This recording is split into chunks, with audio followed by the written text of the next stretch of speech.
శ్రీకాకుళం జిల్లా పాతపట్నం నియోజకవర్గంలోని మెలియాపుట్టి మండలం జోదురు పంచాయతీ రాజపురం గ్రామంలో సుమారు 20 లక్షల వ్యయంతో నిర్మించనున్న సీసీ రోడ్డుకు శంకుస్థాపన కార్యక్రమం ఘనంగా నిర్వహించారు.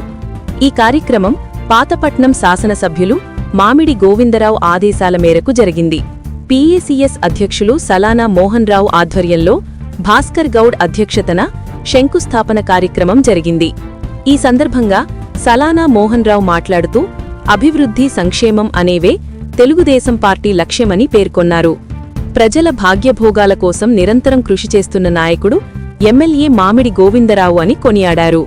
అలాగే ప్రజలను సొంత కుటుంబ సభ్యుల్లా ఆదరిస్తూ సేవలందిస్తున్న ఎంపీ రామ్మోహన్ నాయుడు సేవలను ప్రశంసించారు. తెలుగుదేశం పార్టీ ఆధ్వర్యంలో ఎన్నడూ లేని విధంగా అభివృద్ధి పనులు వేగంగా జరుగుతున్నాయని, ప్రజల ఆకాంక్షలను నెరవేర్చే దిశగా ప్రభుత్వం కట్టుబడి ఉందని తెలిపారు.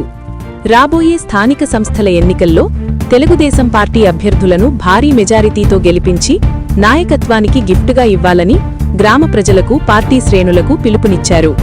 ఈ కార్యక్రమంలో మండల పార్టీ అధ్యక్షులు N Venkatarao Goud, corporation director Bhaskar Goud, AMC ప్రతినిధి మరియు గిరిజన నాయకులు బైర్సింగ్ దినకర్, యువత అధ్యక్షులు పరమేశ్ రెడ్డి, వసంత్ సిలార్, పడాల శ్రీను, లక్ష్మీపురం మాజీ సర్పంచ్ శ్రీను, కోదండ ఆగాల శ్రీనివాసరావు, కూటమి నాయకులు, గ్రామ పెద్దలు, పార్టీ కార్యకర్తలు మరియు గ్రామ ప్రజలు పాల్గొన్నారు.